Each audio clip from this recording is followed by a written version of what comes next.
Hi everybody, it's Nikki here and welcome to today's video, which is part of my 12 days of Bookmas. So I hope you will continue to join me on this journey. So today I have 10 books for you that I want to convince you to read just by giving you the synopsis and the first line of the book. These are all books that I have read and thoroughly enjoyed, most of them 5 stars. It was the first line that told me I was going to enjoy this book. So let's get straight into it. The first one is The Shadow Glass by Josh Winning. I loved this book so much. If you are a fan of the 80s films like Pan's Labyrinth and The Dark Crystal and The Never-Ending Story, then you might enjoy this book too. But let me give you that synopsis first. Jack Corman is haunted by his father's failure. Director Bob Corman poured his heart and soul into The Shadow Glass, a mesmeric fantasy film populated by puppets. It flopped, turning Bob into a self-pitying alcoholic. Jobless and mourning his late father, Jack returns home, a place overflowing with movie memorabilia and painful memories. But Jack's world is thrown into chaos when the puppets in the attic start talking. So begins a desperate quest to save London from the evil creatures of his childhood stories. With fanboy Toby and studio suit Amelia in tow, Jack must confront the world of the Shadow Glass and do his father proud. So yeah, it's all about one of those kind of puppet movies that was just, it was a flop at its time, but it's now become a fan favourite. So yes, let me read you the first line. Jack Corman swore as he seized the window shutter and forced it to stop flapping. As I read this book, I could see someone like Paul Rudd or the late Matthew Perry playing the role of Jack Corman. It came alive in my mind, and I'm sure that if you pick up this book, it will come alive in your mind too. The second book is The Princess of Souls by Alexandra Christo. She is the author of To Kill a Kingdom, which of course I loved as well. But this one is not her newest one. I believe she does have a new one out now, which I need to pick up. But this one says on the back, Celestra is heir to a powerful magic. Locked away in a tower by a cruel king, her destiny is to foretell death and harvest doomed souls to feed his immortality. Nox is a soldier who has spent years plotting vengeance on the crown. Now he's determined to steal the king's immortality and kill his entire court, starting with Celestra. But when Celestra and Nox's futures become entwined and death seeks both their souls, they're forced to put their trust in each other. Can they work together to escape their dark fate? So that is the synopsis. Let me read you the first line. I can tell someone when they're going to die. So yeah, I absolutely loved this one. This one had me actually giggling out loud with some of the lines in here, and I recommended it to one of my friends because I thought she might appreciate it. So I'm recommending it to you because I think you might enjoy this one too. Moving on to the next one. This is The Luminaries by Susan Dennard, and I almost recommended this in my book club, and I kind of wish that I had, because when I did read this, it was freaking fantastic. I loved the atmosphere in this book. It is so good. So let me read you the back. Winnie Wednesday wants nothing more than to join the Luminaries, the ancient order that protects humanity from the nightmares that rise in the forest of Hemlock Falls each night. Ever since her father was exposed as a traitor, Winnie and her family have been shunned, but on her 16th birthday she can take the deadly Luminary Hunter trials and restore her family's good name, or die trying. In order to survive, Winnie must enlist the help of the one person who can train her, Jay Friday, resident bad boy and Winnie's ex-best friend. While Jay may be the best hunter in Hemlock Falls, he also knows more about the forest nightmares than he should, and together he and Winnie will discover a danger lurking in Hemlock Falls that no one is prepared for. Not all monsters can be slain, and not all nightmares are confined to the dark. So yes, as you can tell, the atmosphere in that is just, it's divine. So let me read the first line. The forest comes for the boy on his 13th birthday. Oh, the sequel for this has just been published and it's going on my TBR. I'm telling you that now, because I cannot wait to see what happens next in this series. The next one is a middle grade and I absolutely love the characters in this book. This book is not about the one, like the chosen one. It's about a group of friends, all with their own journey, their own wants and needs. And instead of focusing on just one person to save the world, this group of friends work together to help each other. And I think that is one of the best messages we can put into children's books. It's not all about the one, it's about everyone, and we should help each other. And I love this book for that message. A Darkness of Dragons by S.A. Patrick. This is a trilogy. I have read all 3 books and absolutely loved the whole journey of this story. This is a Pied Piper of Hamelin, sort of, I don't want to say a retelling because it's not. It's kind of like a what happens next kind of thing. So yeah, I love this book for that. In a world of dragons, song spells, pipers and battles, Patch Brightwater is a boy in disgrace, thrown in jail for playing a forbidden spell. He is no one's idea of a hero, but then he discovers a deadly truth. The evil Piper of Hamelin is on the loose. With the help of Wren, a girl cursed to live as a rat, and Bava, a fire-breathing dracogryph, Patch must stop the Piper, sparking the biggest battle of them all. 3 accidental heroes versus 1 legendary villain. An epic adventure is born. Yes, it's amazing. Bava. Bava. I love him. I love him so much. Okay, so let me read you the first line. The screams of the children brought the villagers running. So of course we're straight into the action there. I love this book. I love it so much. So A Darkness of Dragons by S.A. Patrick. Moving on, the next book is For the Wolf by Hannah Witten. And this is a kind of like Red Riding Hood kind of thing. And I absolutely love this duology.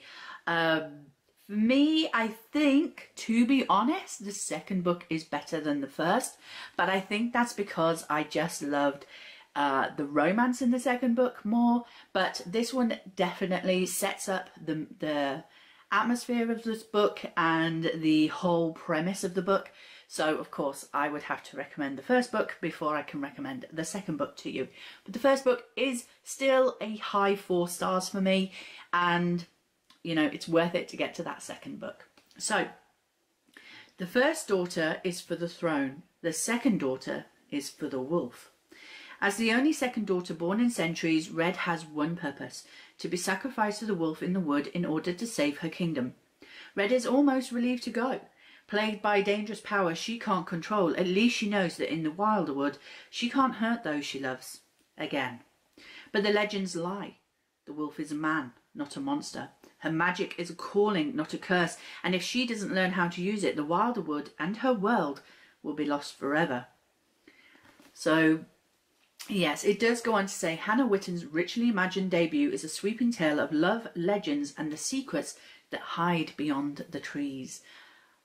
I love this story. I really, really do. So let me read you the first line. 2 nights before she was sent to the wolf, Red wore a dress the colour of blood. So yeah, there it is, For the Wolf by Hannah Witten. I do want her new book, but I'm waiting for it to come out in paperback. The next one is probably the catalyst for this whole video. I read the first line of this book, put my phone down because I originally read it on ebook, and then went to buy the hard copies because I needed this book in my hands.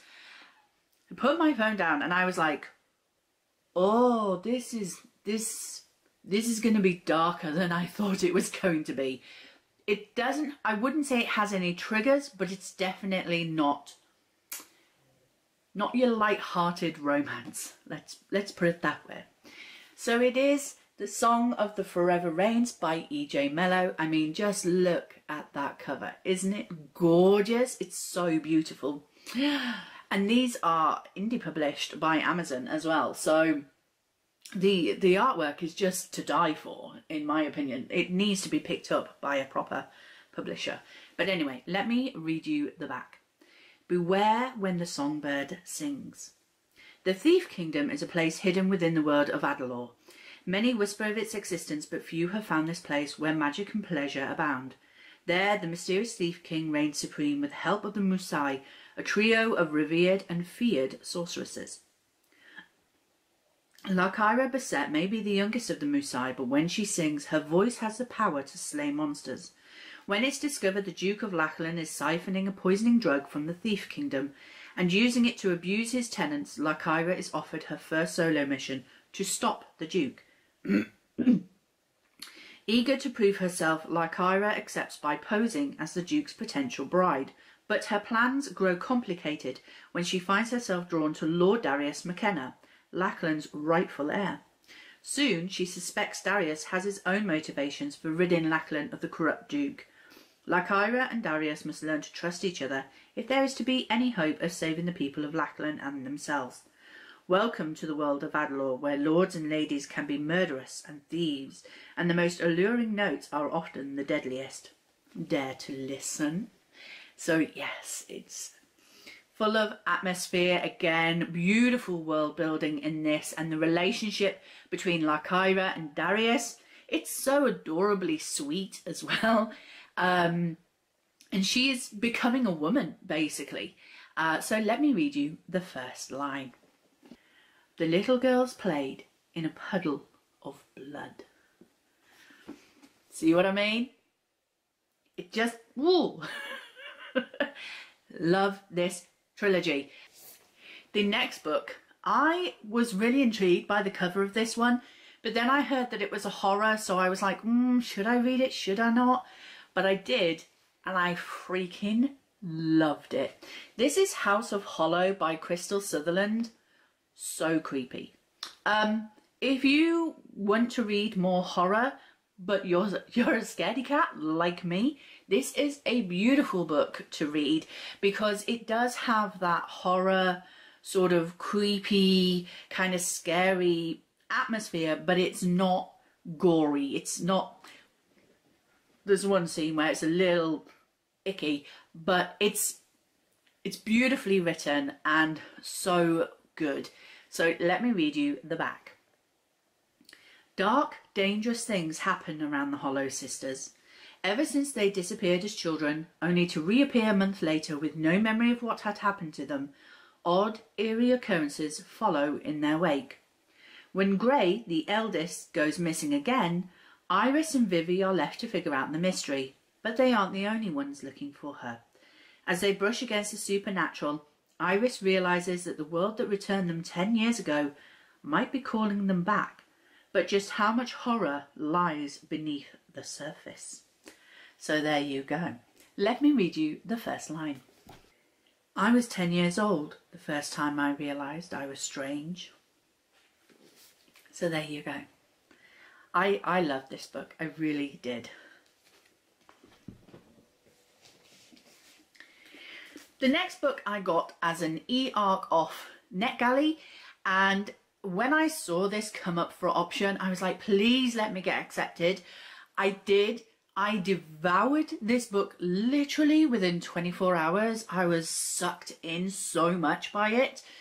And so when it came out to be published in hardback, I snapped up a copy, and I bet you can see the reason why. This is The Sea Women by Chloe Timms. Now, do not be put off by thinking, oh, it's a mermaid book. Of course, Nicola's going to like it.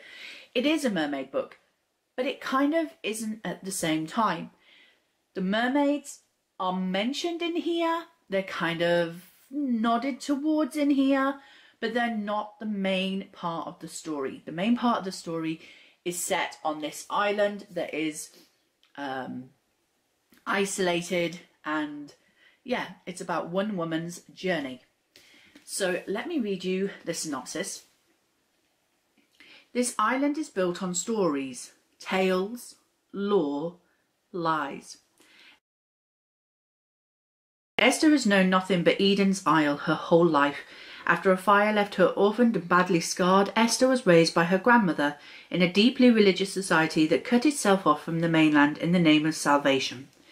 Here, fear rules. Fear of damnation, fear of the outside world, and fear of what lurks beneath the water. A corrupting evil the islanders call the Sea Women. But Esther wants more than a life where touching the water risks corruption, where her every move is watched and women are controlled in every aspect of their lives. Married off, the women of the island must conceive a child within their appointed mother year, or be marked as cursed and cast into the sea as a sacrifice in an act called the untethering. When Esther witnesses a woman untethered, she sees a future to fear. Her fate awaits a loveless marriage, her mother year declared, and after a brief taste of freedom, the insular world Esther knows begins to unravel. The Sea Women is a fiercely written and timely feminist novel, at once gothic, fantastical, and truly unforgettable. Yes, I read you the first line. I've got my fingers pushed right into my ears, and the screaming softens. So there you go. Pick this one up, The Sea Women by Chloe Timms. It is beautiful story. I loved it so much. The next book I got from Fairy Loot, and at first I wasn't that bothered about reading it. It didn't seem to be one that was ever on my radar, but once I did pick it up and read it, I absolutely fell in love with it. It is Incendiary by Zoraida Cordova. I absolutely love this story. So let me read you the synopsis. Renata was only a child when she was kidnapped by the Crown. As a memory thief, the rarest and most feared of the magical Moria, she was used to carry out the King's wrath, a siege that resulted in the deaths of thousands of her own people. Now Renata is one of the Whispers, a rebel spy working against the Crown. When Des, her commander, and the boy she's grown to love is taken captive by the notorious Príncipe Dorado, Renata must return to the palace and complete his top-secret mission herself. Can she keep her cover, even as she burns for vengeance against the brutal, enigmatic prince?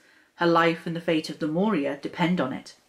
But returning to the palace stirs memories long locked away. As Renata grows more deeply embedded in the royal court, she uncovers a secret that could change the fate of the entire kingdom and end the war that has cost her everything. So yes, a very politically involved story, and yeah, the man she loves she's trying to save, and it's just an awesome story. So let me read you the first line. Celeste San Marina dug a grave that night. So there you go.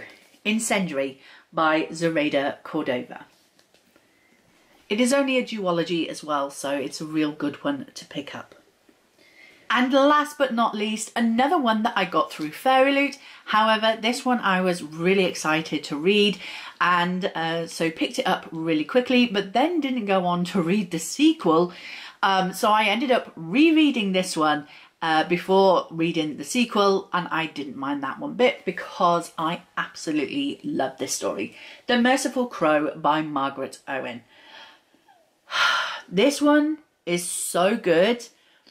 I could definitely do with a reread of this duology again in the next year. I can definitely see me doing that. I loved this book so much. So let me read you the synopsis. A future chieftain, a fugitive prince, a too cunning bodyguard, and one grumpy grey tabby. Fi abides by one rule: look after your own. As a future chieftain of a shunned caste of mercy killers, she relies on her wits and bone magic drawn from the teeth of dead witches to protect her band. The crows take more abuse than coin, so when they're called to collect the royal dead, Fi hopes they'll find the payout of a lifetime. When Fi discovers that Crown Prince Jasmine and his crafty bodyguard Tavin have faked their deaths to escape the ruthless Queen Rusanna, she's ready to cut her losses and perhaps their throats. But Jazz offers a deal that she can't refuse. Make sure he lives to see the throne and he'll protect the crows when he reigns. To outrun and outwit the Queen, the trio forge an uneasy alliance that is soon tested by old secrets, shifting allegiances and forbidden feelings. As Rusanna and her band of deadly trackers loom ever closer, the three fugitives must discover what they're each willing to sacrifice to save their own. So again, some more political machinations going on, some political intrigue going on. So let me read you the first line. Pa was taking too long to cut the boys' throats. So as you can see, straight into the action there. I absolutely loved this. That grumpy grey tabby. Oh, I remember. He's so adorable. I love this book. So yeah, pick up this duology, The Merciful Crow by Margaret Owen. So that is it. That is all 10 books that I want to convince you to read just by giving you the synopsis and the first line. Have I managed to convince you? Let me know in the comment section below this video. So thank you very much for watching. I hope you've enjoyed it. If you did, please like, comment and subscribe, and I will see you in the next one. Bye!